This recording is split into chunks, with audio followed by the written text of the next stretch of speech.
Welcome to the podcast that is always up to speed with Formula One here on the Overtime Media Network. Joining you today, as always, Mr. Mark Daly of Coquitlam, British Columbia, and also Mark Hamilton, also of Coquitlam, British Columbia. And for those of you that are listening outside of the British Columbia Lower Mainland, that probably means nothing, but we are based in a suburb of the fantastic city of Vancouver, British Columbia, which is probably about as detached from the world of motorsport as you can possibly be. You know what? We're sitting here, we're 31 days out from the opening race of the 2021 Formula One season. We are 24 days, and this to me is a little bit more important. We are 24 days out from the release of the new Aston Martin Formula One merchandise. Now, that is what I am excited about. Aston Martin Formula One, take my money. Here it is. I am incredibly excited for that. And it's crazy too, because you and I have been sitting here doing these podcasts now for December, 3 months. And every single week, like there's so much to talk about. There's so much to talk about. The F1 buzz really hasn't died down this off season, but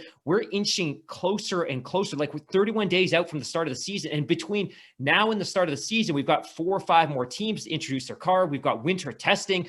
There's a ton of stuff to happen in the next month. And if we think we've been busy so far, my gosh, we're going to have a lot to talk about. And I know we've got a great agenda today, but my friend, you know what? We're deep into this COVID pandemic. I think we're starting to see the light at the end of the tunnel. Spring is coming slowly, even though we got a splash of snow last night that was unexpected. Yeah, How are you doing? I'm doing great. I mean, extremely busy on my side, but I was just thinking as you were just leading the show in there just now, just about like all the things that we've been talking about since we have officially relaunched the podcast together a couple of months ago. And I don't know if it's just, part of the reason is the renewed enthusiasm that I have, teaming up with you to do the show and everything and all the plans that we have. And well, that's a lot to do with it, but it just also seems like there's been an abnormally bigger volume of off-season, mid-season, between the season, whatever you want to call it, off-season. Let's go with off-season news that I recall in many, many years, and that has just been so exciting. I mean, there's so many things that are just going on at the moment, just apart from the regular, off-season things that we have each and every year with the car launches, the winter testing, and everything like that. And it's been, especially on a crazy week like that I've been having this week, it's been really, really hard to keep up when I've just sort of been scrolling through headlines and everything like that. When I grab my phone first thing in the morning, I'm going through Instagram and going through Twitter and Facebook occasionally. And it's exciting. I'm really looking forward to it. I mean, it still seems like a long way away, 31 days until we get to the first race of the year, but it's going to come fast now. I mean, I always find that it seems to drag over the months of December and January. But as soon as you get that first car launch of the season, it seems that time just accelerates until you hit the first race of the year, and then it's we're right back into it. It's exciting. This is like a Christmas Eve for Formula One fans. Yeah, I absolutely agree. And it's funny too, it feels like it was out a couple of days ago when I was out running, listening to this podcast, but it's probably about 10 years ago. But I remember listening to this sports business analyst, and he was talking at the time about the fact that the NFL, and again, I don't want to get too off topic, but over here in North America, of all the sports, the NFL is the big king daddy. But one of the things that the NFL has always been really good with is generating interest and buzz in the offseason. It has a relatively short season. It's 16 weeks. It's a short playoff, but they'd always done a really good job of sustaining interest in the offseason. And the NBA is even better than the NFL is at that. And if you follow the NBA, there's all kinds of analysts that look at this, but the number of social media impressions that the NBA gets in the offseason are greater than those in even the playoffs. There's more interest around the NBA in the offseason because of trades and the draft and free agency. There's more interest in the offseason there is even in the season.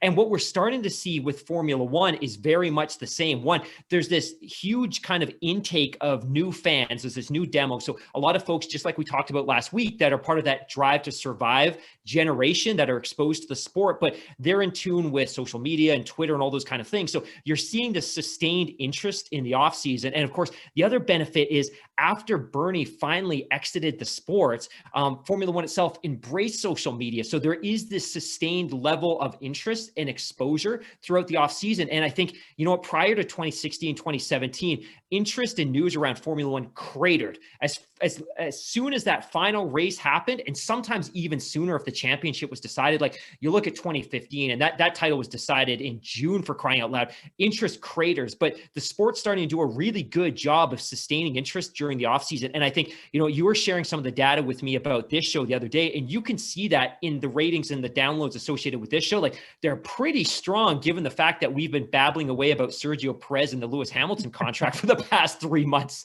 I know it is amazing, and it just goes to show that that the numbers are increasing, which is exciting. But also to maintain basically mid-season numbers in historically the lowest point of the year is extremely exciting.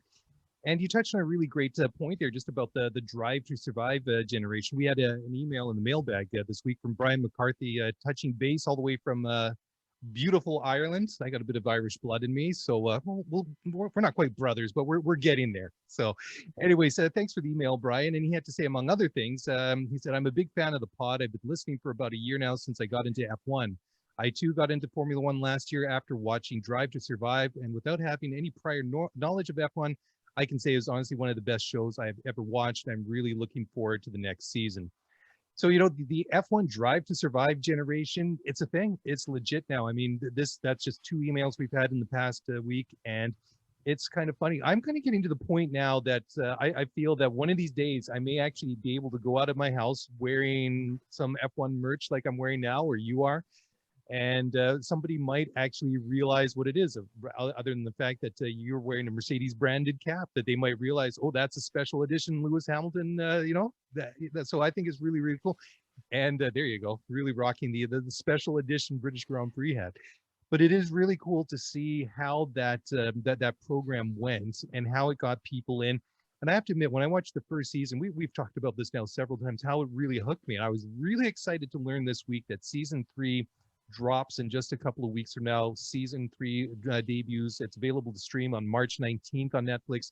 That's really, really cool. And full disclosure here, guys, I have 2 episodes to go in season 2. I'm horrible at this. I don't know if this is a me thing or what, but I love to binge my favorite series on Netflix or whatever other streaming platforms.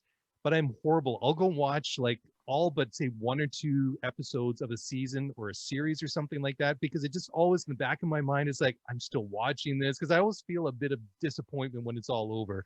And this way it kind of prolongs the enjoyment. I don't know if that's a me thing or if anybody else there does that, but that's just me. So I'll catch up now that I know that there's a new season coming 2 weeks from now. I can safely watch the final 2 episodes of season 2 and then go straight to season 3.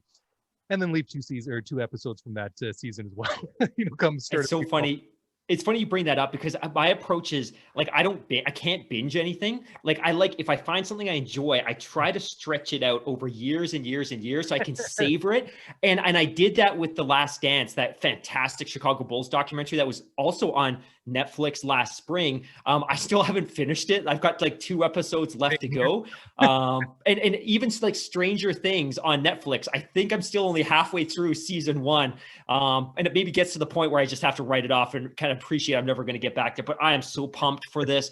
And they've released a little bit of teaser footage. We've seen some screenshots. Box to Box Films, the company that produces this, does an exceptional job. We reported last week. Well, we mentioned that they themselves had put out a tweet indicating that they concluded the product, but obviously very, very, very excited that that's going to be dropping soon. And the timing is perfect too, because it comes out about a week and a half before the season begins. I think it's the Friday of the week before the season starts. So you got 7 days to get your binge on before free practice and qualifying kicks off in Bahrain.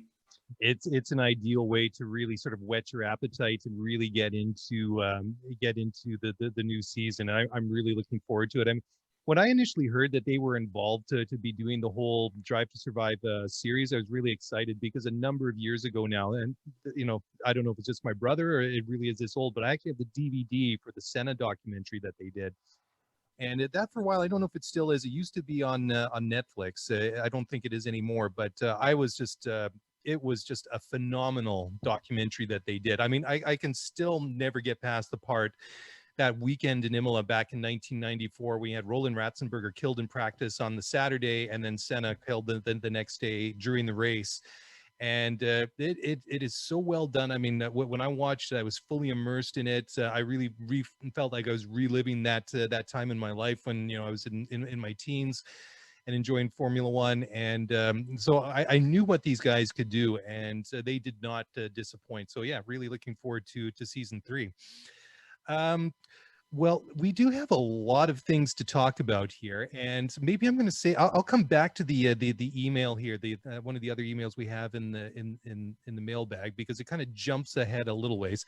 Before we do that, there's quite a lot of stories about the season itself, kind of like back end kind of stories, if you want to call it that really caught my mind. And the first one is the story that you sent me a couple of days ago, and you were talking about all the COVID and how we're starting to see perhaps the light at the end of the tunnel, but we possibly could see a full house at Silverstone in July for the British Grand Prix, considering the way that the vaccination program is going in the United Kingdom and how cases continue to decline, and cross fingers that it keeps to do so. But I was honestly quite shocked when you sent me that story 2-3 days ago, Mark. Yeah, I think on the one hand, it gets me excited because it was, and it feels like it was a lifetime ago. It feels like it was an eternity ago, but it was just the summer of 2018 when I was at that event, and I spent a couple days shooting trackside. I had great seats for race day. It was boiling hot. You're surrounded by 100,000 people. And I took it all for granted. Like, it was great, but I was more concerned about being hot and that when my soda was getting warm, because I just took it for granted and just like, what, I'll be back next year. I'll be back the year after that. And then of course, what happened last year happened. And I think the fact that the organizers are not even cautiously optimistic, they're just straight out flamboyantly excited that this is legit going to happen. So one of the things that I looked at right away was, what does the vaccination rate look like in the UK? And I think most of our listeners know the UK, for all of the criticisms that the government's had of the way that the pandemic's been handled in this country. One thing that they're doing very well is the penetration of the vaccine is going very, very well. I think 18 million individuals have been vaccinated at this point, at least had one dose. And I think there's this suggestion that they could be fully reopened for business in April, May. And if this race happens in the summer, you could legit see a scenario where there's 100,000 people there on race day. And that's exciting because, one, to me, that would be, hey, you know what? We're officially on the other side, potentially, at least somewhere in the world, we're on that other side in terms of a major developed industrialized economy kind of taking that next step. But for me, I was also excited because I want nothing more in the world than to get back to Silverstone and be a part of a Formula One race weekend. And that, to me, and it won't be this year for sure, because I don't think Canadians are going to be let out of our country anytime soon. But for me, it's a positive sign. So I saw that story. Again, I'm still super cautiously optimistic. I still, regardless of whether the entire population is vaccinated by that point, I got to think that the health authorities are still going to step in at some point and say, hey, you know what? This just seems a little bit ambitious to be doing it this early. Let's slow this down and take a more cautious approach. But I think no matter what, there's going to be fans at that event. If you've been to Silverstone, it's obviously an incredibly big complex, and there's significant number of grandstands spread out amongst the track. So even if they wanted to say, hey, let's house 60,000 race fans on race day, you could put 60,000 people in those seats and they wouldn't be within 20 feet of each other. That's how big that complex is. So I think there's going to be fans. If it's 100,000 and they can do it safely, awesome. If it's 60,000, awesome. It'll just be great to be able to see that atmosphere once again. Well, yeah, the number that, well, I mean, talked about ambitious, but the number that they're actually throwing out there that they want to get in there on Sunday for race day is 140,000 people, which, wow, considering now we can't congregate in numbers larger than our immediate household, just seems like such a quantum leap. It's I can't even imagine it, and much more. To the point, or to build on that, is I can't really picture doing anything than my weekly highlights of doing groceries, getting gas, and dropping my kids off at school. It's just like anything in the terms of reference of going back to normal life again just seems well, I mean, it's totally exciting, but a little bit ambitious, like you say. Another Totally. one that really grabbed my attention is a possible return to South Africa for the for a Grand Prix there. I mean, they have not had a race in South Africa since 1993. And I've been a Formula One fan going back that long. I can't even remember the last time. I probably watched that race, or at least saw highlights of it. But this one I think is interesting, and we still see some of these stories popping up. And I remember now, was it last year, the year before? But Chase Carey, Formula One CEO, he had to say that at one point there was up to 40 venues worldwide that were looking to host a Formula One Grand Prix, and perhaps this is a new addition to that list. But I just find it interesting from time to time, some of these names that keep popping up. Now, how feasible or how likely is it for a race to go back to South Africa? I don't know, but certainly the interest that they have to host a race, I think is I think it's remarkable in itself. I gotta wonder, and so I'm not opposed to going back to somewhere like South Africa, and it's funny too because my memory of that race was less about the on-track action, but more really just the controversy that race continued to happen when it did. When you talk about the social and Especially kind of that point in social time, political climate, of that country, and of course the country's evolved for the better since then. But it's also a country that economically is in a really, really, really tough place. So I'm not sure necessarily what the end game is here. Maybe it's again, I think it would be a great thing to have a race on the African continent because we're not there today. And I think it's really, really symbolic for a lot of reasons. And I think if they can do it well and they can stimulate interest domestically in the sport, and that this isn't just kind of a one-off showcase where they fly in a bunch of well-heeled sponsors to fill out the stands, great. I'm also not entirely sure of the condition of the track. And can you pronounce it for me so I don't butcher it? Kyalami. It's Kyalami. I think it was like Kyalami or Kyalami. I can't remember. It's my dad actually grew up in South Africa. Really? Yes, yeah. That after the war, they actually my granddad had a job there as a golf professional at a course in East London. Anyway, so my dad, from about the age of 3 to I think about 13, lived in South Africa. He would always correct me when I'd completely brutalize any pronunciation of names. But I know a couple of words in Afrikaans because also being Dutch on my mother's side.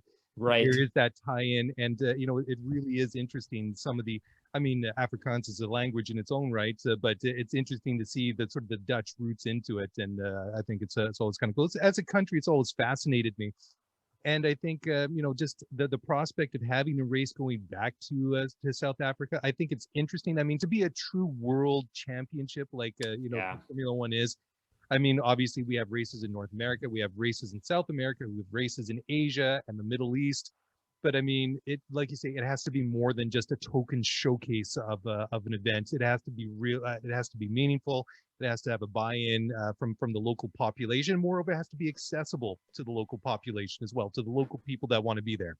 Yeah, I couldn't agree with you more. And I love the way that you put this. Like for me, having a successful track, having a successful event is less about what the hosting organizers are willing to pay to Liberty. And I think that's part of it, but it's like, how deeply integrated can this event become in the local community? Like you look at Australia, like this is a part of their identity in Melbourne. This is a part of the community. This is a part of their culture, right? And you can see that in so many other places like Montreal, which is a big festival city. Formula One is just kind of one of the kind of highlights of their summer in that city, and they build an economy around it. And then you see some of these other tracks and some of these other events. And you know what? I don't want to speak ill of Baku and Azerbaijan and things like that, but really, like, how invested is the community, and can the community even be invested? And to your point, like, I would love to see this track be successful, and they've done a lot of work on the track, but I would love to see the event be successful in South Africa. But I want to see it accessible to the people that live in that community. I want them to be able to buy tickets and attend the race and just be a part of the experience. And if they can do that, I would love to see a race back in South Africa. Yeah, absolutely. And honestly, I think I have nothing further to add to that. But it would be great. I would love to see it. And I would still like to see, I mean, you still hear these rumblings of different, perhaps a race here and a race there. I would really love to see Chase Carey's secret list of Formula or 40 cities or venues or whatever it is that would love to host a Formula One race. But anyways, you did touch on the Australian Grand Prix and Melbourne. We do have a bit of an update there, so we're going to talk about that in just a moment as we take our first break here on the Overtime Media Network. So don't go away. We'll be back in just a moment.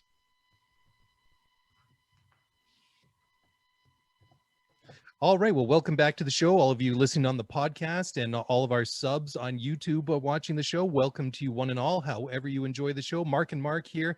I feel like we need like a bit of should we go with the shake and bake? I mean, I know that's a Ricky Bobby thing. I know that's a NASCAR thing, but you know, I guess Mark and Mark kind of has an 80s vibe to it, like Simon and Simon, but whatever. I'm getting off track here. Literally and figuratively.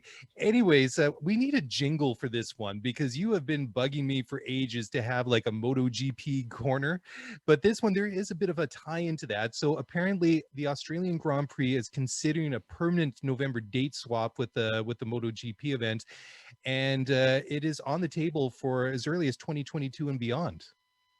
I find this really, really interesting.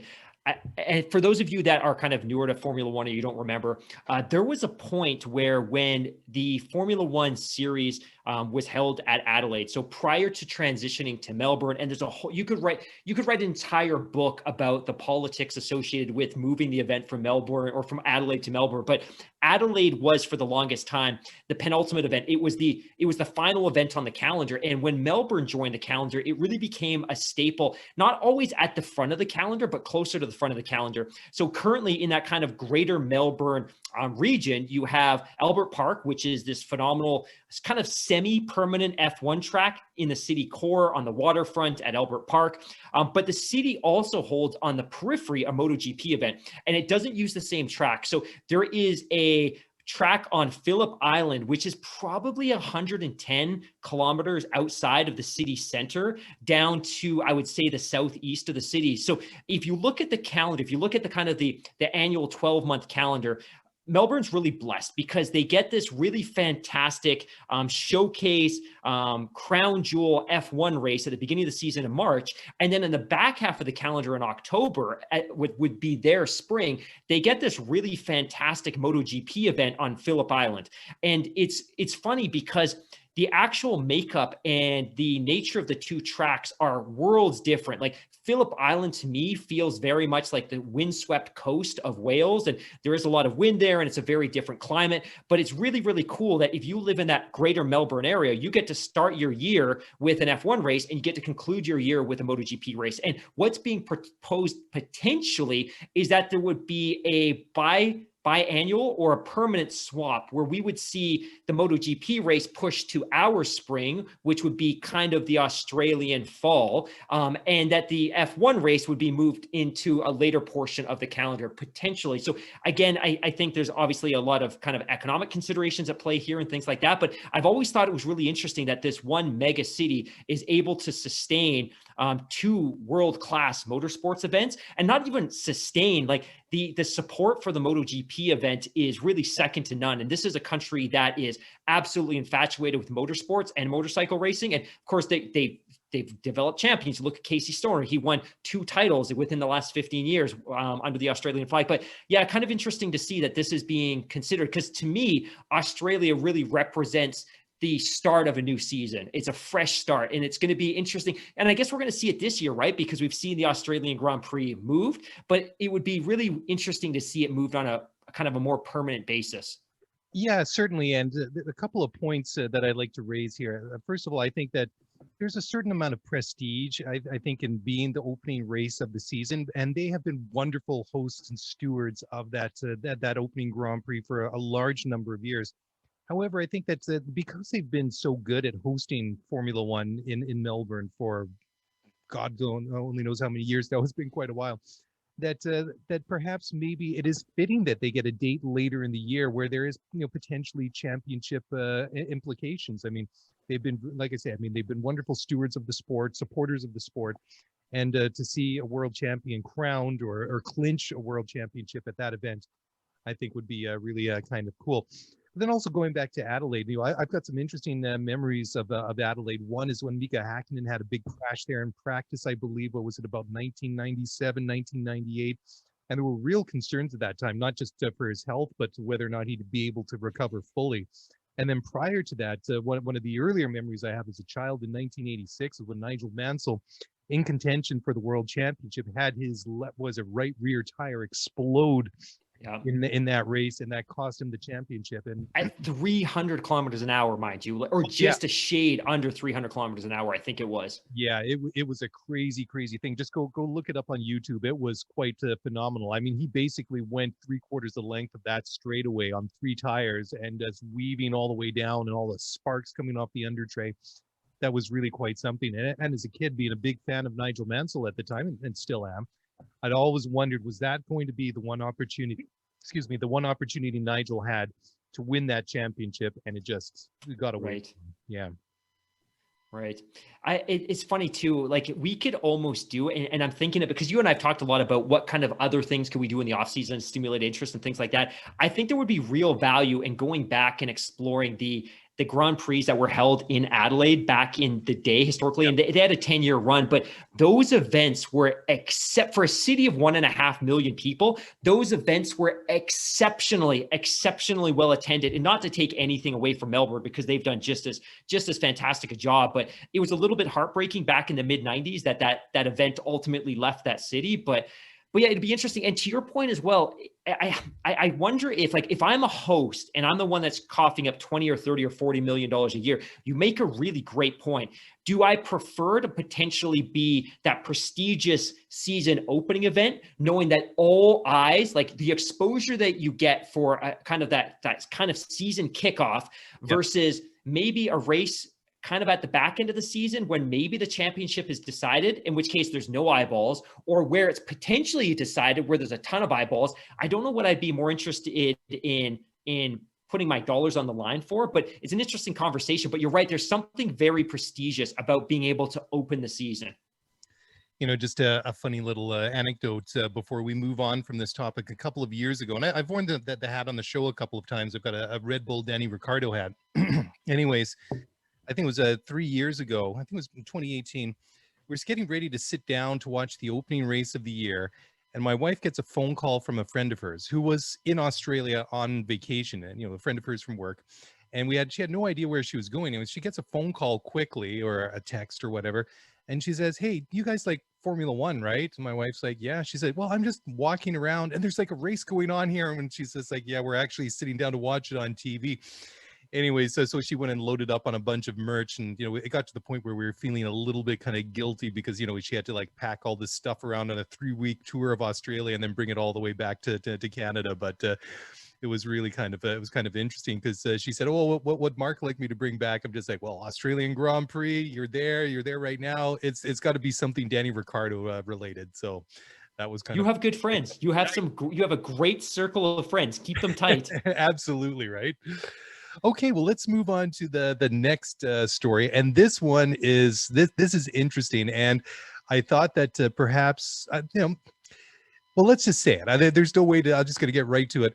Aston Martin definitely tempted to sign Hamilton for 2022. Now, this comes from the owner of the Aston Martin Grand Prix team, that's Lawrence Stroll. And he revealed that he's definitely tempted to sign Lewis next year because, of course, Hamilton's only under contract for 1 year at Mercedes. And it is, it would be an amazing move. And just the fact that this has been disclosed by Lawrence Stroll himself gives me less pause to think about this one and think that, the way that Lawrence Stroll is, the way that he conducts business, that if he wasn't serious about it, he wouldn't say it, because Lawrence Stroll does not strike me as the kind of guy that is in Formula One just to say outrageous things just for the point of publicity. Yeah, it's interesting. And I read some criticism of this story on Reddit. And part of it was like, look, you know what? This wasn't him coming out and self-declaring interest. He was obviously asked the question and he responded. But the reality is he could have responded in a very different way, which is, hey, you know what? Lewis Hamilton's a great driver. He's under contract with another team. Any team would be happy to have him. Move on. But the fact that he continued to elaborate really expressed to me that he's probably thought a lot about this. And it's funny because this is one of those situations where you could really start to unpack potential scenarios. And I was talking to my buddy Randy on WhatsApp about this today, and you start to look at the situation, right? Like, for one, Lewis has a 1-year contract with Mercedes right now, which I think you and I, at least I, was really puzzled by. And possibly maybe that's because there's already been conversations about a move to Aston Martin. And then the other part too is, I think we've talked a lot about like what is Lewis's long-term goals? What are his long-term ambitions? And none of that's really clear to us. But ultimately, Lawrence Stroll, who owns obviously the Aston Martin Formula One team, and even this week, continues to increase his stake in the road car division. If he was to make an attractive offer to Hamilton, it might not just be like, hey, we'll offer you $30 million a year to drive our car, but we can also offer you a slice of ownership in the Aston Martin F1 team. We could offer you a slice of ownership in the road car division. They could do some things that I can't imagine Mercedes would be in a position to do, right? Like anything like that on the Mercedes side, that has to go through the board of governors. Obviously, it's a publicly traded company. It would be a much more complex conversation, but I think Lawrence could do some really creative things to kind of stimulate interest with Hamilton in terms of coming over. And the other consideration too is, one, Toto has an ownership, and it's not significant, but Toto, as of last year, has himself an ownership stake in Aston Martin. The Aston Martin cars, the Formula One cars, feature a Mercedes drivetrain. Like there's obviously a lot of commonalities there. And I don't think it would be an impossible transition for Hamilton to make that move from Mercedes to Aston Martin. One, the factories are only about 30 minutes apart, so it's a close drive. The factory is based at Silverstone. We know the money that Lawrence Stroll is investing in that team. With the new cap, they're going to be operating at parity, right? So it's not going to be a position where, well, Mercedes can spend $600 million and Lawrence Stroll's team stuck at $200 or $300 million a year. They're going to be operating under cap. So when you start looking at all these things, like, hey, maybe there's a compelling narrative here, and it could all be nothing, but it could also be something. And it's just exciting to talk about. And it got me really excited, to be totally honest. Yeah, he's already made a big splash in the drivers' market by signing Sebastian Vettel. I mean, Seb obviously is on the rebound, if you want to call him that. I mean, he's had a couple of difficult years at Ferrari, and certainly trying to resurrect his career at this point, at least at the top. I mean, he's still fairly young. I mean, he's early 30s, whereas Lewis is a little bit older. But I mean, Lawrence Stroll has proven repeatedly over the past couple of years that he's not afraid to invest money into Formula One. And I believe that his motives to do so is for the right reasons. I mean, of course, there is the personal exposure and being involved in Formula One, but I think it's far beyond just a vanity project for Lawrence. Yes. I think that he's there because he wants to be there. He wants to race, and he just doesn't want to be there to make up the numbers. I think he wants to be very, very successful. And I think he wants to be involved with the team that can ultimately win races and win championships. And by taking over that brand of Aston Martin, he's going about and doing it with a historic mark. I mean, a mark that has not been in Formula One for 61 years or something like that. Absolutely, Yeah, absolutely. It's been a long, long time. And the other thing I'll add as well is, there was a little bit when Lawrence first started making overtures towards getting into ownership in the sport, and I think it hasn't been widely reported, but there was obviously, when he had kind of his sponsorship tie-up with Williams, when Lance was still driving with that team, I think there were some conversations about him becoming a potential minority or majority owner in that team, and ultimately didn't go anywhere. And I don't think he was happy with the progress of the team anyways. But I think when he bought into Force India originally, there was a little bit of apprehension, specifically because of what you just said. Like, is this just a vanity project that he's standing up to give his kid a seat? But I think he has earned a world of respect around the world of Formula One, amongst the drivers, amongst the other teams, because this is a guy that came in and bought Force India, which had operated on a shoestring budget for a decade. He came in, he saved hundreds of jobs. Like, he saved, because this is a team that alternatively could have gone through the administration process. And it's also subsequently been revealed that the other people that were looking at buying into Force India had full intentions of gutting the organization and starting over. So he came in, he bought the team, he saved hundreds of jobs, and he's done nothing but invest in that team. And furthermore, he subsequently invested in the road car division of Aston Martin so he could create a world-class, legit works team team tie-up. Like, I think there's an immense amount of respect for him around the world of Formula One. And I think given the opportunity, if I'm Lewis Hamilton and ultimately I want to continue racing in the sport and maybe Mercedes isn't the right fit, like this just seems like such a natural transition. It's a team on the come up. It's a team that's geographically located near the Mercedes team head office. It's located near Brixworth. It's located at Silverstone. They're investing money. They're doing all the right thing. Like it feels like there's a lot there. Now, the ultimate question is, obviously you're going to displace Lance, and is Lawrence in a position where he wants to do that, especially if Lance has a really good 2021? I don't know, but it's fun to talk about. Oh, absolutely. Absolutely. So, how much there really is to the story, who knows, but it will certainly be one to watch over the next number of months. Now, moving a little bit further down the grid, Gene Haas, the owner of Haas F1, he said, excuse me, I feel like I'm getting the hiccups here. No worries. So Gene's an interesting guy, right? Yep. So he seems to have a lot to say. And for you, those of you that don't know, Gene Haas has been a long time, heavily invested member of the NASCAR community, and he made the transition over to Formula One. Haas is, as it stands right now, the newest team, because it's kind of like an expansion team. Like typically when somebody buys into Formula One, you buy an existing team, you rebrand it. But Haas, curiously, was an all new team I say it was 2015, but it was 2016. They came in, they were using a heavy mix of Ferrari parts, but he hasn't been as vocal as I think some have expected, but some of his comments, like these ones, which I think you're about to speak to, tend to catch people's attention when he does say them, right? Well, yeah, I mean, basically what he said in an interview with Racer.com is he said that basically Mercedes have killed what Formula One is all about, basically because of their dominance of the sport since 2014 has made the sport boring. So, that is obviously quite a quote. And anyways, I'll read a little bit more. And he had to say, quote, in 2020, when Ferrari had a reduction in the horsepower, it was pretty obvious that all the Ferrari engine cars had horsepower deficits compared to Mercedes, Honda, and Renault. Our boats tied to the Ferrari ship, so when they're going slow, we're going even slower. I don't think there's much you can do about that. We have no control over the parts we obtain from Ferrari. We have faith that Ferrari can fix the problem, and not only does Ferrari have this problem, but also do Honda and Renault. Everyone's at a deficit to Mercedes, or a deficit to the Mercedes engine. They build an extremely high performance, high fuel efficiency, durable engine that no other team's been able to come close to. To me, it's really killed Formula One and what it's all about. More power to the Mercedes being able to dominate so much of the thing. But who wants to go to a race when you know who's going to win every frigging race that's out there? That just gets boring, end quote. So, I mean, he's being pretty blunt and pretty open and upfront about it. I mean, when you look at that initial quote that he says, that basically said that they've killed Formula One, you think it's a little bit of sour grapes. But I mean, if you read the quote a little bit more in depth, he does, basically give them props for the success that they've had is well earned. But to me, this sounded more like frustration just at the situation that they're in, because he's also lamenting about the parts that they get from Ferrari, about the engines, which we're going to talk about a little bit later on.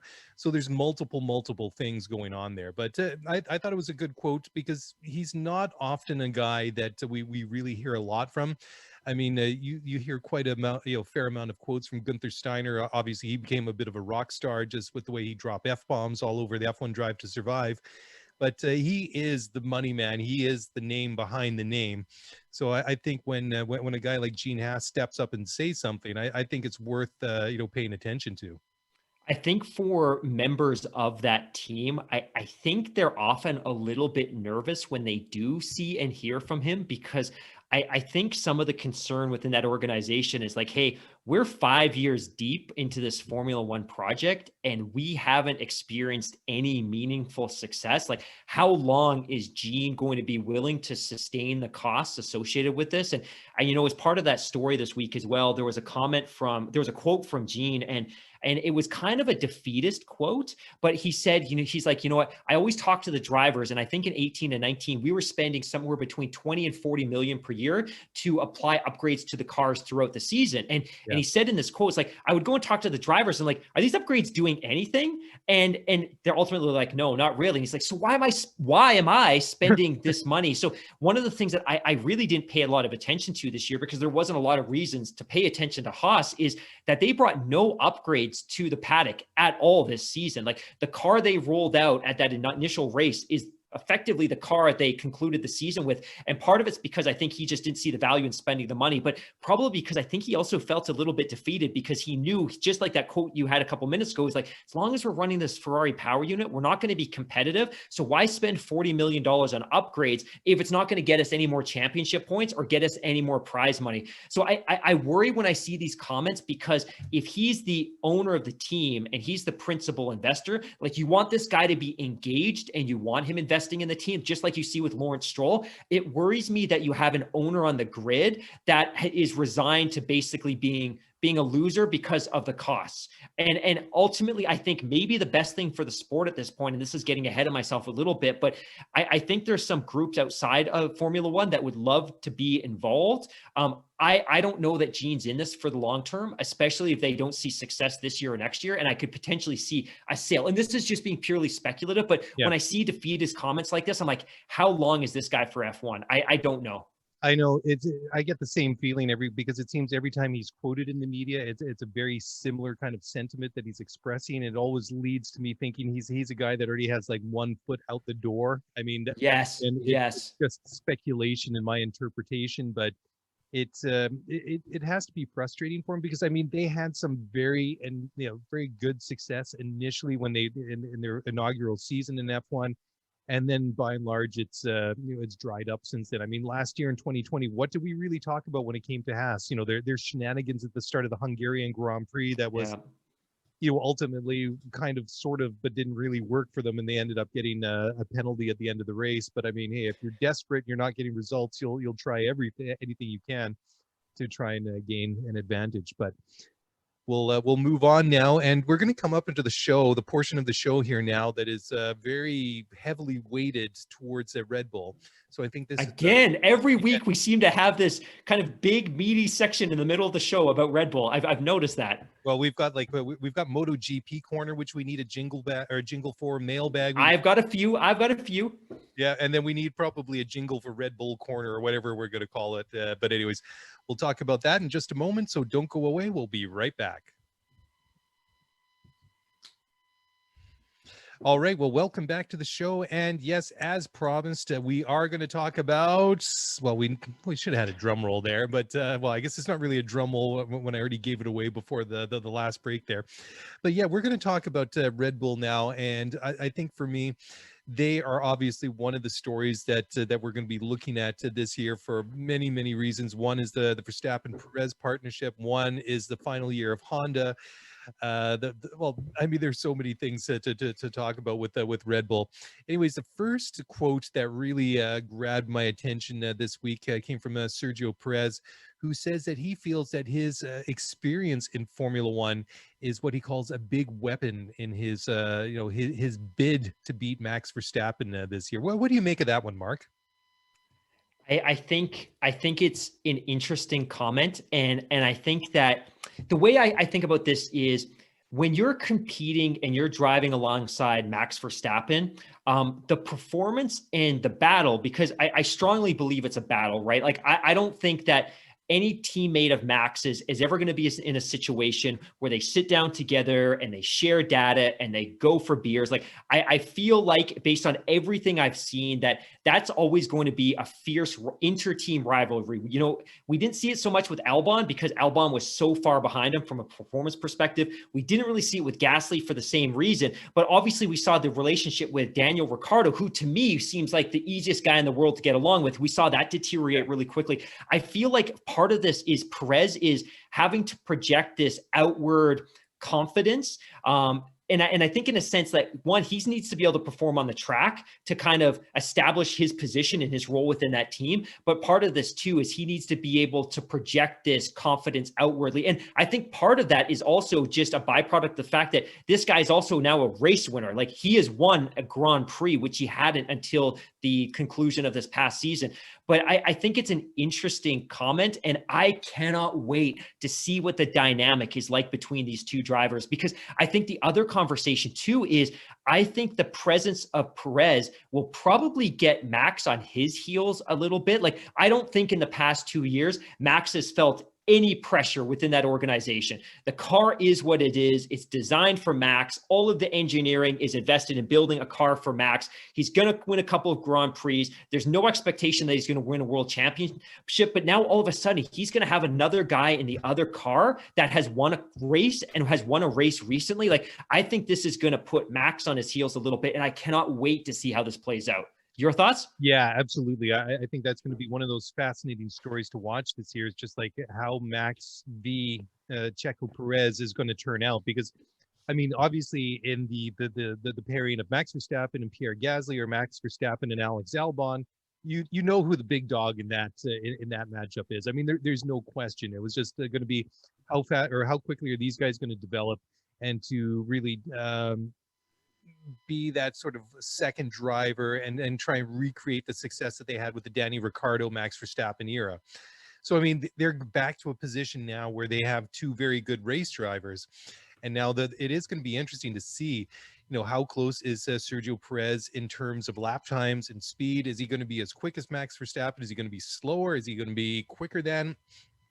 It can really, really play out to be a very fascinating situation. I mean, I think what would really blow everybody's mind if Perez comes into the season and blows Max out of the water. What if it turns out that he's as quick as or quicker as Max? And how does Max, react to that? I mean, you were saying that just now that there's probably not going to be a lot of data sharing between the two. They're probably not going to go out for ice cream after the race or beers or whatever it is, right? And I think that, it would get pretty frosty pretty quickly. I mean, I think that's a lot of the reason why Danny Ricciardo left was that maybe it was never said to him, this is, Max is going to be our number one driver. I don't think that, as far as I know, at any rate, that was never publicly said or even said within the team. But I think if Ricciardo could obviously see the writing on the wall at that point and realize that, well, if I'm going to have success in my Formula One career, I'm going to have to go elsewhere. But now it's a completely different situation for Sergio Perez, who's coming in and seeing that as this is an opportunity for somewhere where he can succeed. Now, whether or not that's going to happen and what it would be allowed to happen would be that's another question.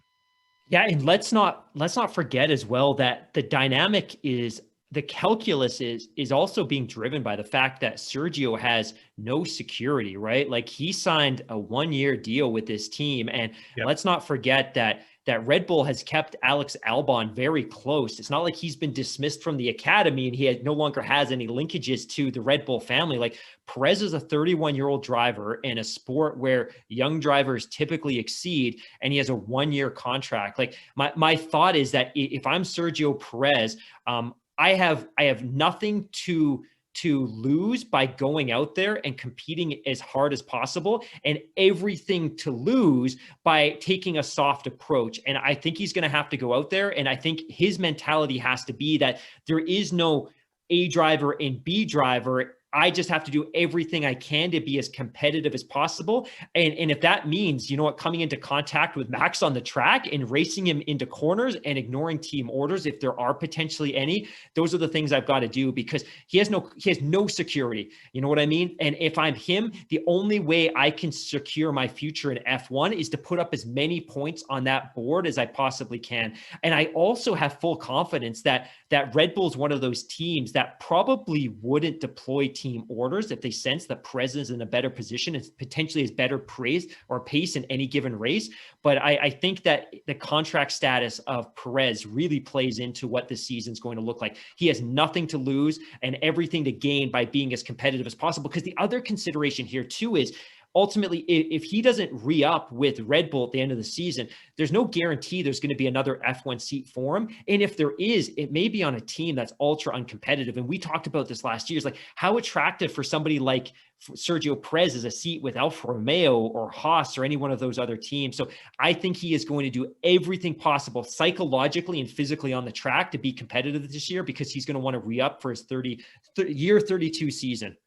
Well, here, I'm going to throw a bit of a wrinkle into this one. So we all know that this is Max's team. It's built around him. The car's designed around him. And we talked about the probably unlikely, but, it's still a scenario that if, say, Lewis Hamilton doesn't go back to Mercedes next year, that Max is already on their radar. And I mean, why would you be? If you're Christian Horner and well, I don't want to say mismanaged that situation with Ricardo, but it hasn't really worked out for them to get like a solid driver pairing that they really wanted. I mean, it's been a bit of a revolving door at Red Bull Racing the past couple of years. Would you really want to risk, your rock star driver, potential world champion that you've built the team around, you've thrown a ton of money at, given him a long-term contract to what, 24, 25? I can't even remember when his contract expires. And especially if, he's being upstaged a little bit by his teammate, would you really want to, I wouldn't say like intentionally irritate him, but would you really want to maybe start sowing the, seeds of doubts in your number one driver's mind, knowing that this situation is potentially there, and maybe give him a thought, well, maybe this isn't the team that's going to get me where I want to be. And, now Lewis Hamilton is leaving for Mercedes, which is possibly unlikely. I mean, who knows? I'm just going to throw that out there. I'm just going to put it down. I know that's like kind of a big one, but I think it's just, I guess in brief, a situation that they have to manage carefully. Let's just put it that way. I hear you. I feel you. And I just think that if there's an opportunity for Max Verstappen to go to Mercedes and Lewis Hamilton isn't there, I don't think it matters how Red Bull's treated you throughout your career. I don't think it matters. I don't think it matters what they're offering you in terms of salary. I think you make that move, and I think Red Bull would expect him to make that move. But like you said, you don't need to go out and unnecessarily create friction, right? Like ultimately, you don't need to do that. But at the same time, I feel like they're probably going to extend liberties to Checo that they never offered to Gasly and they never offered to Albon, because he's an established racer who's had many podiums and has won ultimately a Grand Prix, and neither of those folks ever had. Yeah, well, I mean, the thing is, I mean, they're going to go in with the intentions of winning a championship this year. I mean, it seems more, I don't want to say likely, because beating Mercedes in any facet seems unlikely. But I mean, out of everything, I don't know what would be more realistic for Red Bull to try and hedge their bet on, a drivers' championship or a constructors' championship. I don't know, but the point is, I mean, they're trying to go in all in this year. They've got a strong driver lineup. Honda's bringing everything that they've got to the table, and how this whole package really turns out, so that remains to be seen. I mean, if you look at what Max had to say, they had their initial shakedown with the car this week. He said that it's really hard to judge progress, right? So, of course, they're on the demo tires and things like that. But certainly, I mean, the thing is, if they want to have any hope of beating Mercedes, they have had to do a lot of catching up, and then they have to go at it hard, and they have to start getting results right from the very beginning. If we're 3-4 races into this thing, and Mercedes have been racking up 1-2 finishes the first 3-4 races of the year, and Red Bull has maybe got like a couple of P3s and top 5 finishes, I mean, at that point, considering how strong Mercedes is, I mean, at that point, it's like trying to close the barn door after the cows have all run away. Yeah, to use a great analogy. It really is. But I think it's kind of interesting, because Red Bull, they did release some images of the RB16B car this week, and then they had a filming day with Max and Sergio Perez at Silverstone on Wednesday, and it's been, I guess, a bit of they haven't had any images released of this of the shakedown that they did. The only pictures they released of the 2019 car, and Max was just really downplaying what it was. He said that they were on demo tires, and of course, these demo tires and the fact that they can only run a maximum of 100 kilometers. What are you really going to get to learn out of a new car at that point? But it's kind of compare that to what Sergio Perez was saying, is that he feels like the new car has good potential. So I don't know how, on one hand, you have the one guy, Max Verstappen, that's been with the team for a couple of years and know these cars intimately well, and then the new boy on the block, the new kid on the block that has just been in there for a couple of for a shakedown. It's interesting, but I mean, of course, Sergio Perez is going to be extremely excited. I mean, it's going to be an extremely different car compared to what he's been used to at Racing Point and Force India over the past number of years. But maybe more to the point is maybe not what he's been driving at Racing Point / Force India pre-2020. I'd be interested to hear his take on how the Red Bull compares to the pink Mercedes of last year. That's what I would find really interesting to hear once they get some serious testing mileage under their belts. Yeah, I'm curious as well. And I think what I'm probably most curious about is how the Mercedes power unit compares to the Honda power unit, particular. And again, I keep saying Honda power unit, and I'm going to have to start kind of changing my verbiage because as the days continue to pass, we're getting closer and closer to that IP, that power unit becoming a Red Bull branded power unit. But ultimately, I'm really curious about how that unit performs in terms of power delivery, the fuel mapping, how responsive it is, how the electrification works, how accessible that electrified power is. And again, I don't know how open he's going to be, but I would really love to hear from one of these drivers that have had the opportunity to experience both. Just sit down and talk about how the power delivery varies, and how you would attack a corner differently in this car versus this car, because how responsive the power is going to be, or that the aerodynamics of this car work better in this type of scenario. Again, I don't think we're going to see that. The other thought I had too, because you make that interesting point about the fact that in this case, Verstappen's been very conservative with his comments so far. And again, he's been a part of this team now for 16, 17, 18, 19, 20, 21. He's not a big media guy. He doesn't care about what his personality is. He's not trying to be charming. He doesn't care if people like him. But ultimately, I'm always very curious as to, especially at this time in the season where information is very, very valuable. Teams don't want to reveal too much. There's always kind of these allegations that teams are sandbagging. But I also wonder sometimes if the teams themselves give the drivers talking points, like here's a couple of cue cards. If people are asking about the car, here's what you can say. And here's the things we definitely don't want you to say. Because if the drivers go out and they're like, oh my God, this is incredible, you probably don't want them conveying that to the press because you don't want the other teams to know, right? Like it's one of those things where if you're a business, as far as the analysts are concerned, you want to temper expectations. But in this case as well, like if you did show up to the track with this absolute monster,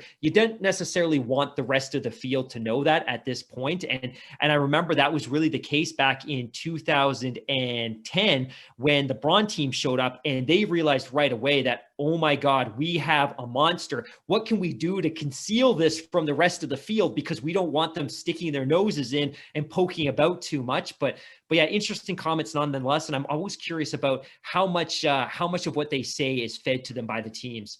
Yeah, it really makes you wonder. The other thing I was thinking about too, when you were saying sandbagging and then and all those sorts of things as well, is the one thing I really find amazing is going back to just recently to 2019 when Ferrari and winter testing, the talk was, the car's a half to 3/4 of a second faster than the Mercedes, and it just turned out to be a bit of a flash in the pan because it turned out that car was in the long run was obviously not a competitor to the Mercedes at all. Totally. But, I mean, they had a couple of really wickedly good test sessions in Barcelona.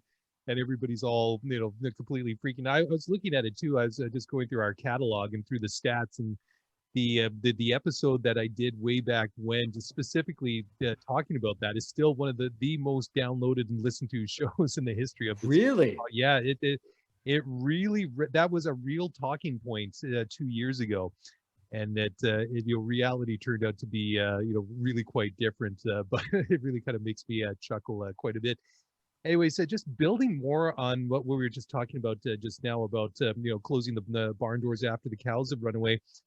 Christian Horner sat down, figuratively or literally, not literally, but figuratively speaking, with motorsport.com this week, and he gave them an interview. And one of the things he had to say was that it was the lessons of 21, which is going to be the key to 2021. And anyways, so this is just a very small portion of the interview. And anyways, Christian had to say, quote, "We don't want to in any way underestimate the might of Mercedes, but we've always been a challenger. Our objective is, as I say, to take the lessons that we learned in 2020 into 2021, and hopefully the RB16B will be a good evolution. Mercedes are the clear favorites with 7 consecutive titles, but we are excited about the challenge this season, and we won't give up our hunt for a 5th title," end quote. So, yeah, I mean, there's obviously a number of lessons that they need to build on from last year. And not only do they need to have a strong start, they can't fade away because, I mean, go to the middle of the season when we were all talking about Pierre Gasly after all the craziness we saw at the Italian Grand Prix and all the mayhem caused by the safety cars and all that. we were talking about Pierre Gasly when Max Verstappen was MIA. I mean, not only was he, I mean, and that was a real low point in the season. And I go back to basically a year ago, this time when Christian Horner was saying, we're the most prepared now that we've been since 2011 or 2010 or something like that. And it really just did not manifest itself into the start of the season. Of course, there was a massive wrench thrown into the works because of COVID and the lockdowns and the shutdowns in the factories and stuff like that. But the thing is that learning lessons is one thing, but you got to apply them and you got to do something with them, because I know I'm sort of beating the same drum here, is that they have to come out flying. If they're not challenging Mercedes right off of the bat, then it doesn't matter if they start doing to by the time we get to Monaco. It's going to be way too late. Yeah, I completely agree. The one thing I do want to credit Horner and the Red Bull team for is, despite this massive performance delta between Mercedes and the rest of the field, they have shown a tremendous amount of consistency in the turbo hybrid era. And I'm sure some of our listeners remember, Red Bull, fresh off of a world title in 2013 to wrap up the V8 era. They went into preseason testing in 2014, and it was a disaster. Like that Renault V6 turbo hybrid had no business being on the grid. And that said, you know what, by the end of the season, Red Bull had scraped and clawed their way up to a relatively successful second place in the constructors. And you know what, despite the Mercedes dominance and a couple of really strong years by Ferrari, they've consistently won races throughout this era. And it's funny too, because they've won races and not a ton. And I think on average, this is a team that wins 2 to 3 in a couple of years, 4 races, but they win races despite the fact that the team that they've been buying their power units from, prior to the Honda period, couldn't even get on the podium. Like, I just think that this is an incredibly effective operation. And I think they get everything imaginable out of their cars because, they're winning races, or they were winning races when the Renault power unit, when the Renault Works team couldn't get their own car onto the podium. Like, I think they do some really great stuff. And I think they need to be credited for that. And I know you and I have talked a lot about this, but this is why I'm excited to see what they can do with a fully integrated organization where there's no dependencies on a third party to provide power units. Like, for them to be able to bring all of this in-house, to me is obviously very, very exciting. Yeah, absolutely. And I'm really looking forward to seeing what they can do with it. And there'll no doubt be a period of transition as they move the operation from Japan to the UK.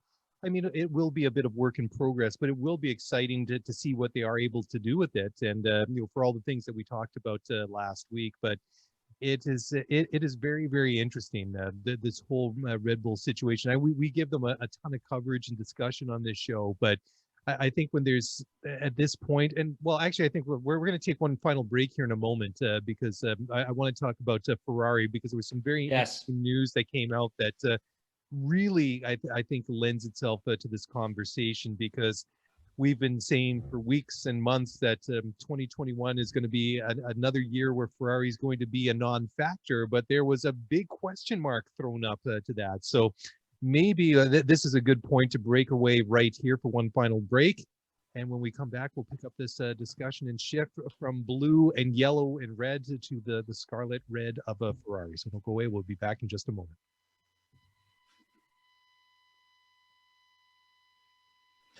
All right. Well, welcome back to the show, and welcome to everybody, of course, watching on YouTube. Mark, we are going to sidestep a little bit now from Red Bull, and I'm going to let you take this one away, because this is the one that you brought to my attention a couple of days ago. And this goes back to the Ferrari cheating scandal, which really kind of, I think, boiled or got to a boiling point in 2019, about the time of the U.S. Grand Prix or the Brazilian Grand Prix, because that was the point when Max Verstappen just came out and quite bluntly said that Ferrari were cheating. And then, of course, in that off season, we had the secret deal that they worked after the FIA investigation, and there were a lot of questions as to what their punishment actually was. Now, there have been some things that have kind of slipped out this week, and I think it really bears some discussion. Yeah, I was pretty fascinated by the story, and it's interesting because it was one of those things that I picked up on Reddit before I'd even seen it in the press. And I think what's really important is to kind of take a couple steps back. And it's believed, it's generally understood that what Ferrari was doing in 2019 was this. They were basically running a fuel map in their cars that circumvented the restrictions on the amount of fuel that could be pumped into the internal combustion engine at any given time. So one of the formulas, one of the rules in Formula One is that at any given time, the fuel rate or the flow of fuel from the fuel tank through the fuel pump into the internal combustion engine can't exceed X. And what it's believed that Ferrari was able to do was they were able to determine when the sensor that's supplied by the FIA and Liberty and Formula One. So all the teams have to have a sensor, and it's one of those things that kind of monitors like, hey, we can say you can pump this much fuel. You need to have a sensor and you need to provide the data to us because we need to make sure that you're not trying to circumvent that rule. And it's believed Ferrari was potentially doing was they had basically cracked the algorithm associated with that sensor, and they knew when the sensor was taking readings. So what they were doing is in those intervals between the sensor taking the reading on the fuel flow, they were pumping more fuel into the motor. So the the sensor would take a reading, it would read the correct fuel. The engine would then pump additional fuel in, it would cut out. The sensor would take it. So they've done some ingenious work. And this is, again, what's believed that they were doing. So they were circumventing the regulations by pumping more fuel into the engine via this really sophisticated map that they were able to develop because they basically cracked the algorithm on the sensors. Now, we all know that they did something shady, and Ferrari and the FIA had come forward and Liberty and said, hey, you know what? We have the secretive agreement based on the fact that Ferrari was or wasn't doing something. But in a Twitch stream this week, and this is one of those things that I don't understand either. So forgive me because I don't totally understand what Twitch is other than it's a couple guys hanging out, playing video games, chatting.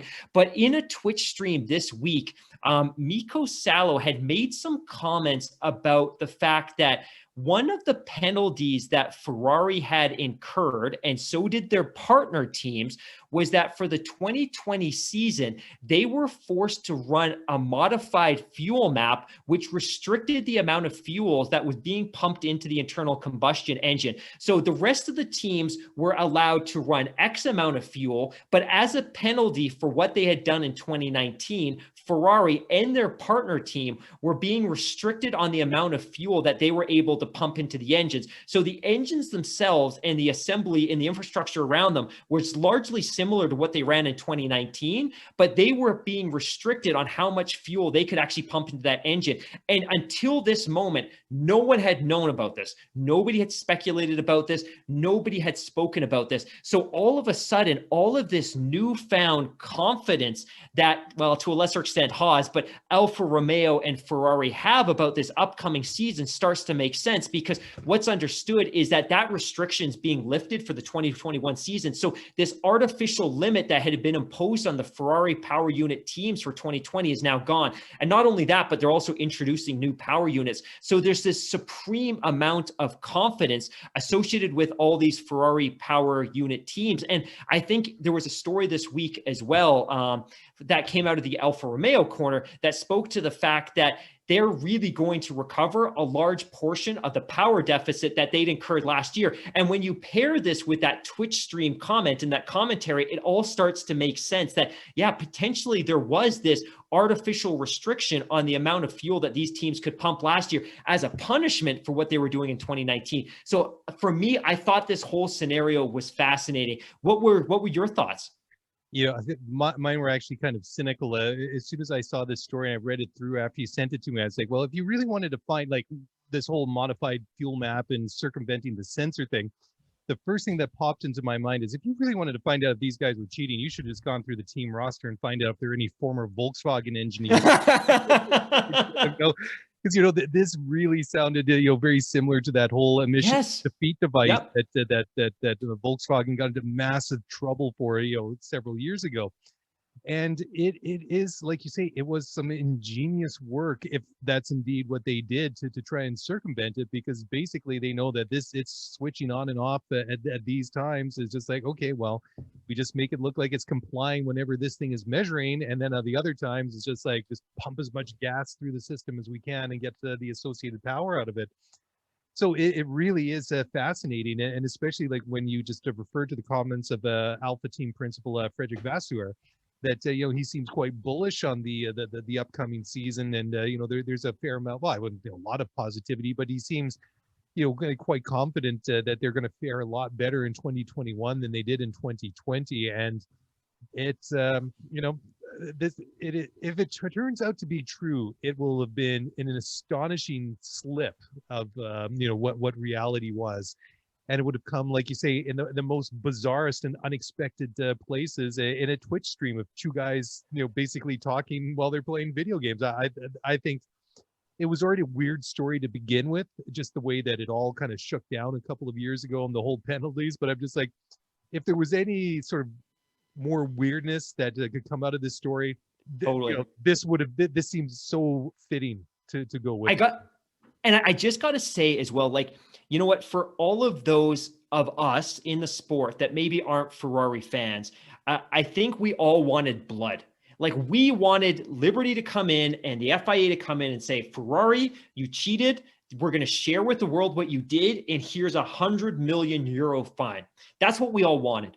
But the reality is, if you were to hang Ferrari out to dry like that, you were to expose your most prominent team, the long-term damage that you could inflict on the sport could be monumental. Like, okay, so be it. You get that fine out of Ferrari. What's to say they don't walk away from the sport? What's to say you don't cause irreparable damage to the sport? Like, there were some really significant negatives that could be a byproduct of doing that. But I think what they ultimately did here was ingenious, because, you know what, by saying, hey, look, you know what, we're going to have a secret punishment. We're not going to share it. But what you can't do in 2020 is you can't run a fuel map that uses 100% of the allowable fuel. You're restricted 80%, because what that in turn is going to do is make them uncompetitive. They're not going to cash in on championship points, and you're going to indirectly fine them anyways, because they're not going to cash in on the championship points that would ultimately have been there for them. So it's kind of a really ingenious way of financially penalizing them without causing irreparable reputational damage to the sport. And you know what?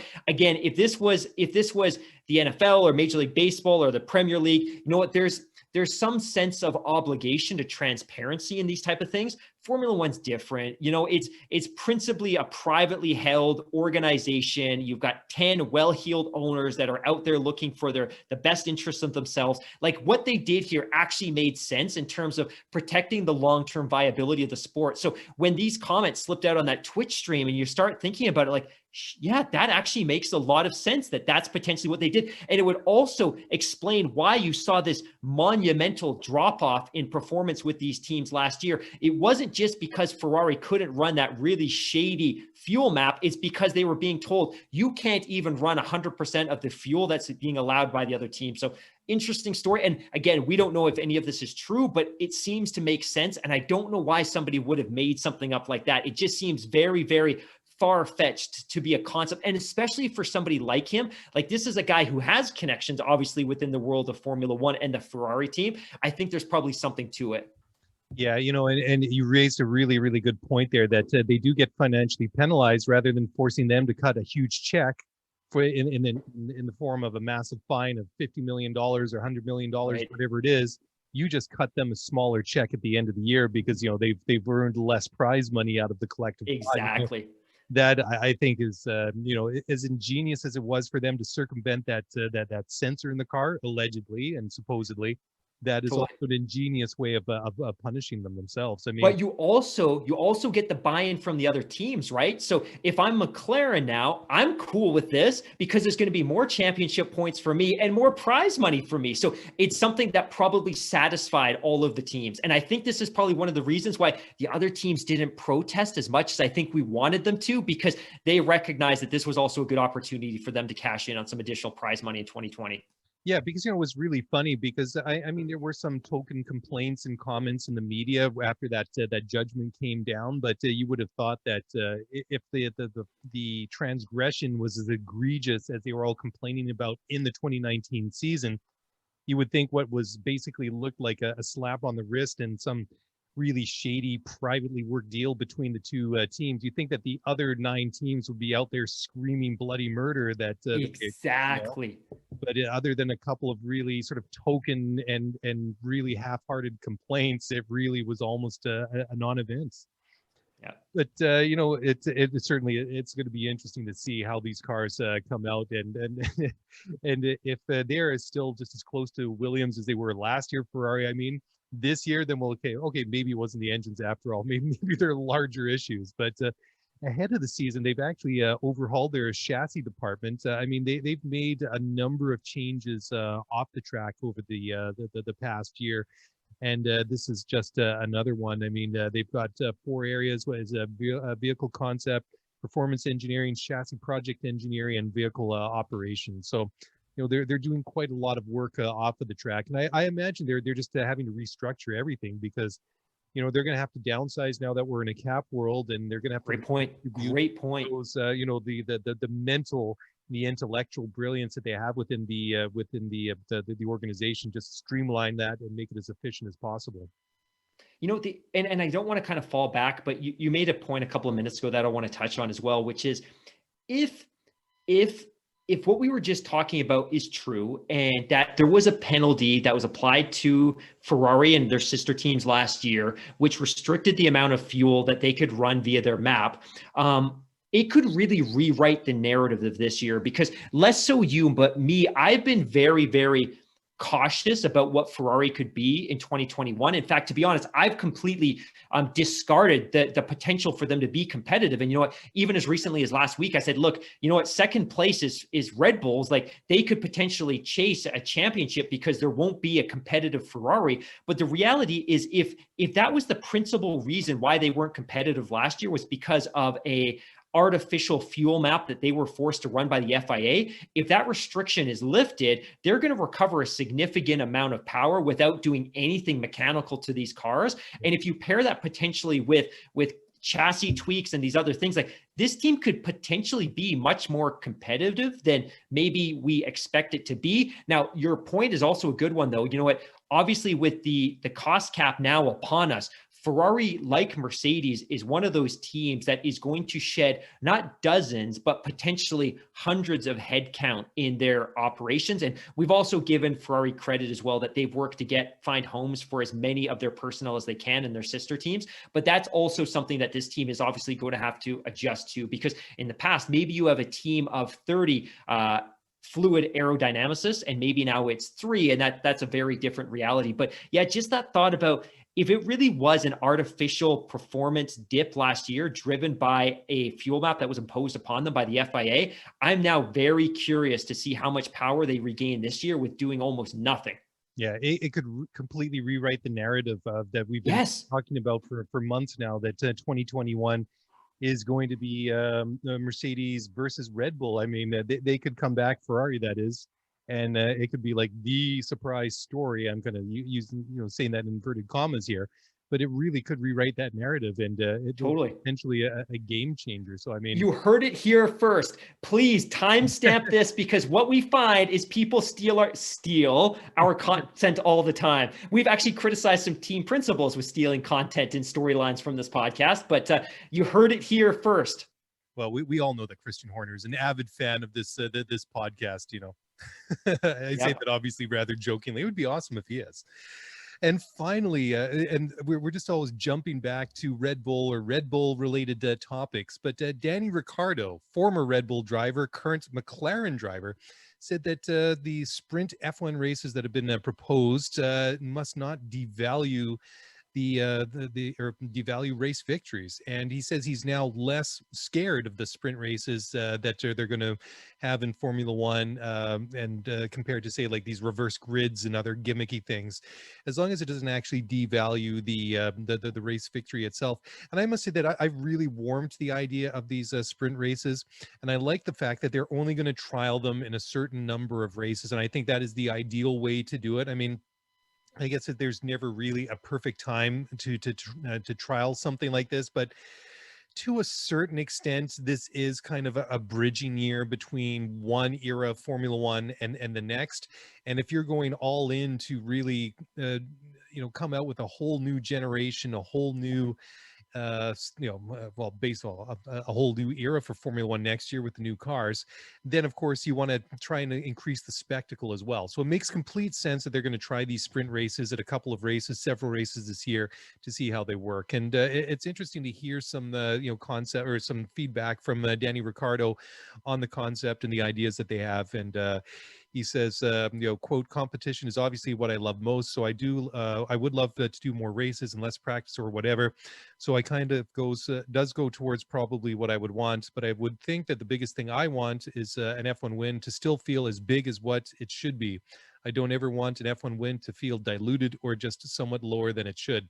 So if they do bring in another race on the weekend, as long as it kind of makes or carries the same value, then I guess I'm certainly more open-minded towards that, end quote. And I would completely agree with Ricardo's comments.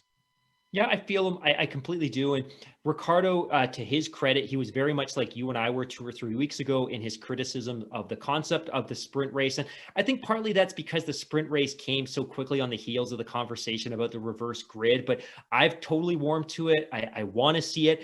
I would hate to see it dilute, as he says, the uniqueness and the notoriety associated with winning a Grand Prix on a Sunday. And, one of the things that I've been thinking about a lot is, you could do some really creative stuff with the sprint races, right? Like, this doesn't necessarily need to be the staple potentially of every race weekend, but what if you had 4 race weekends a year where you had a sprint race on the Saturday, and maybe these are kind of considered majors, like, how you have majors in tennis and you have majors in golf? Like, what if you had 4 major race weekends a year, and at these pinnacle kind of flagship events, you've got the Sunday Grand Prix, you have a sprint race on the Saturday for points, you have qualifying on Friday, you have like, you could build some really cool things that, like, around that. And then all of a sudden, think about it from a marketing perspective, like, hey, maybe Australia or maybe Austin or maybe Brazil, like, you could have 4 weekends which become these absolute kind of flagship tentpole events on the race calendar, because,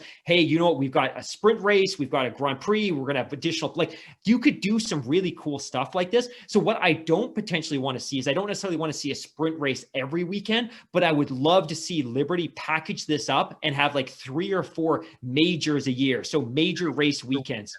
Yeah, absolutely. Yeah, like, yeah, it could be the British Grand Prix, for instance, simply because you're going to pack 300,000 people in. But I think they could do something cool with this. Yeah, that is something I've never actually considered, and I think that would be really, really awesome. And I've certainly really warmed to the idea. I was really, really quite negative towards the idea of the whole reverse grid thing. Like, to me, it just kind of seemed a little bit silly, and for many of the reasons that we've talked about over the past couple of months. But I've really warmed to the idea of these sprint races, and your idea, I think, is absolutely fantastic. Excuse me. That spicy curry that I had for dinner is really hot. Anyways, before we wrap it up, I just want to go back, and I completely spaced out on this, and I apologize to our listener David Orndorff, because it was his email that I was referring to at the beginning of the show that I was going to come back to, and I should really do it because some of the discussion we had about Max Verstappen leaving Red Bull, that came from David's email, and I just like to read a bit of it. And he says, hi, first of all, I'd like to say that I'm a big fan of the show and keep up the great work. I've been thinking a lot about Verstappen leaving Red Bull for Mercedes, and I've kind of come to the conclusion that would be a bad idea, at least until after 2022. Because it seems reasonable to assume that at least the top teams all have an equal shot of being the best with the new regulations. Obviously, Haas is less likely to be number 1 than Mercedes, but I figure Red Bull and Mercedes have pretty equal chances. So it seems like a move that doesn't have much of an upside. Max is with a team that is built around him and has shown that he is their number 1. Why leave that? Thoughts? Thanks, David Orndorff. I think we probably addressed this, right? Like, within the show. So I think this is a great email. And David, thank you for listening. Thank you so much for reaching out. And I know that I didn't say this earlier, but as well to Brian, who also sent us a fantastic email. Thank you for listening. Thank you for reaching out. I think we really addressed those questions, right? Like, ultimately, I race in Formula One because I want to win a world championship. And when I leave the sport, that's something that the history books will reflect, that I was or wasn't a world champion. And if I feel that there's an opportunity to win a world championship with Mercedes, or I think there's a greater likelihood, I'm doing my career and my historical record a disservice, irregardless of how well I may be treated and whether that car is built around me. At the end of the day, this is a business. And let's not forget as well that if Max had a really bad year, there's no guarantee that he's going to be re-upped. Like, we've seen how ruthless Red Bull can be with their drivers. We saw the way that Ricciardo was treated, that Gasly was treated, that Albon was treated. This is a business. And ultimately, I'm in it as a driver for money, but more so than money, I'm in it for the notoriety and the opportunity to become a world champion. And if there's an opportunity for me to go to Red Bull, and I believe that that's a better car and a better package, I'm going to go to Mercedes and I'm going to pursue that opportunity. Now, all of that said, obviously he's under contract for 2021. And when we go into 2022, the specifications and the salary cap, the operating cap and the restrictions around the economics and finance of the sport change drastically. So hopefully there'll be greater parity, and potentially at that point, maybe the way you're treated and your relationship with your team becomes that much more important, because the performance delta between a Red Bull and a Mercedes should close pretty dramatically anyways. But as long as that delta is where it is today, if I'm Max and there's an opportunity to go to Mercedes, I'm going to Mercedes because I want to win a world title. And that's more important to me than anything, because the record books aren't going to show that, hey, Max had a good relationship with Christian Horner. Nobody cares, but they will care if he won a world title. Yeah, exactly. And I think you really nailed it with that point right there, is that what's written in the history books is what everybody's going to talk about and remember. If Max goes to a Mercedes and wins a world title there, they'll remember that. If he wins a world championship with Red Bull, everybody will remember that. But if, he has his best season at Red Bull and had 100 points more than he did previously, but still finished 100 points behind the world champion, who cares? Nobody's ever going to remember that. Exactly. Yeah. And if that opportunity to go to the biggest, best, most successful team currently in Formula One, you would be a little bit, you'd be a little bit crazy to let that one go, regardless where you're at. So yeah, great question. So let me ask you a question. Sure, go ahead. Who finished second in 2013?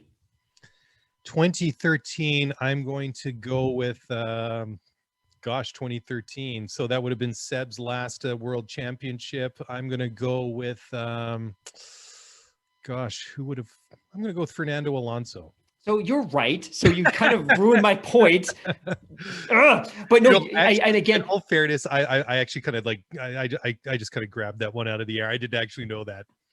No, but I mean, I think it still proves the point, right? Like you know, and you host an F1 podcast and you have for many years, like you probably should know. But I think even the fact that I had to Google it to confirm my suspicion that, hey, it was Fernando, but I don't automatically know, right? But we both know instantly that Sebastian Vettel won that year. And no one's going to know that Mark Webber finished third, because we haven't mentioned Mark Webber's name on the show in 5 years, right? But we both know Sebastian Vettel because he was a champion. Yeah, exactly, and that's what it comes down to. Everybody remembers who's the winner. So that's it, Mark. I'm looking at the time counter here on the podcast. This is the longest one that we've done, and honestly, I'm completely talked out for this week. And what with this, little bit of uncomfortableness coming from, bubbling up from dinner, I'm ready to call it a night. Go through the cupboard upstairs and see if we've got any Tums or something to settle this one down. So, guys, thank you so much again for listening and watching on YouTube. Thank you for the emails and the tweets this week. Please keep them coming. We're looking forward to, we love and we read all of them. And we're really looking forward to, counting down the days, February 25th today, 31 days until the season opener. And it can't come quick enough. And as always, if you want to get in touch with me and Mark, please do so on the email at scuderiaf1pod@gmail.com or on Twitter at scuderiaf1pod. Get in touch, say hi, ask a question, leave a comment. It's all good. And enjoy your weekend. Enjoy your week. Take it easy. We got it's going to get real pretty quick. And until next week, on behalf of myself and Mark Hamilton, all the best. And we'll talk to you guys again soon. Bye for now.